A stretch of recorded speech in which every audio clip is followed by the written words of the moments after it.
have you ever been marriage shamed? Marriage shamed.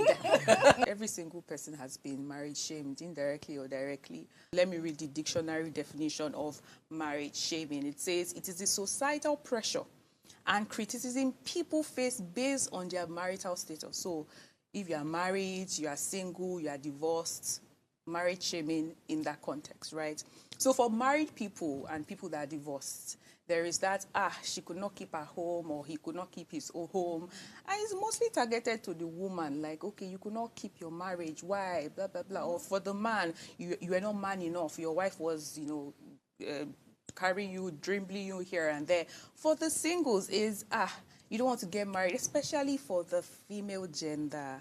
Once you go past 30, or even when you're drawing close to the age of 30, there is that, your shakara is too much, that's why you're not yet married. You get to hear different things, and it's quite upsetting sometimes. Every other week. My sister. Every other week. Oh, are you sure you're single? Why are you single? You're so pretty. Something wrong with you? What's going on? Your shakara is too much. Your standard is too high. Bring it down a little bit. There's so many guys, I'm sure, that are toasting you. Why are you? Let us let the singles breathe. Let us breathe. I think it's the same thing, just like Galera said. I think it happens on almost a daily. If it's not said, is assumed. If it's not assumed, is insinuated. Some way or the other, they pass the message to you. Is it that the pressure to get married, or, judgment of your marital choices, who you chose to marry, of all the people in the world, this is who you ended up with. Like, after people would always talk. There's always there's always going to be something to say. They will compare you to your family members. They will compare you to your friends. If you divorce, there's a stigma to it. Why did you get divorced? Like you said, why couldn't you hold up your home? Why? Is it who cheated? There's always something to. I'm sure the husband cheated. I'm sure the wife cheated. I'm sure.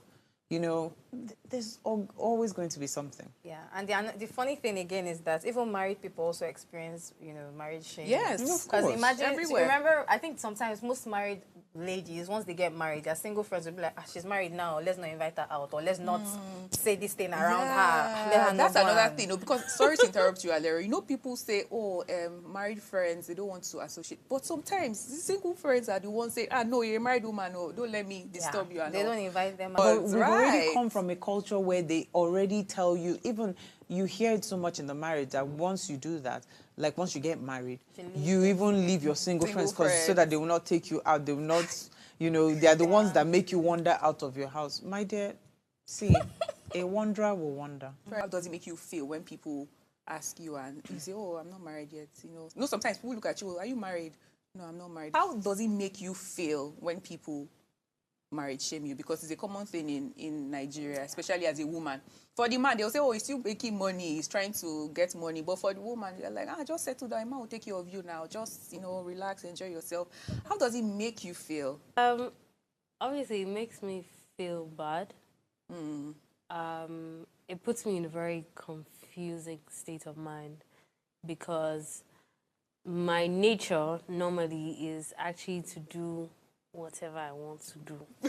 I know. We all know this. It's a very rebellious nature. And so when I hear people's opinions, when I see my mates getting married, I, compare myself as well.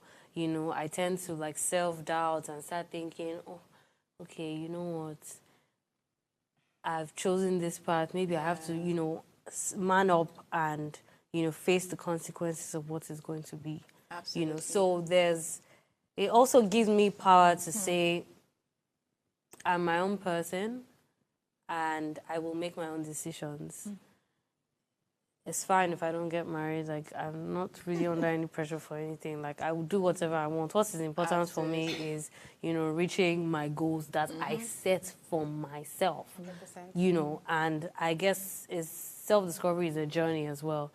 So over time, I've gotten stronger.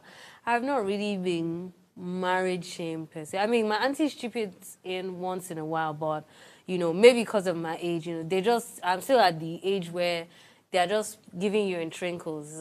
It's coming, no, it's coming. You get, but I can see, you know, what happens around me, and I'm just like, well, I think my happiness is more important than what you think about me. So.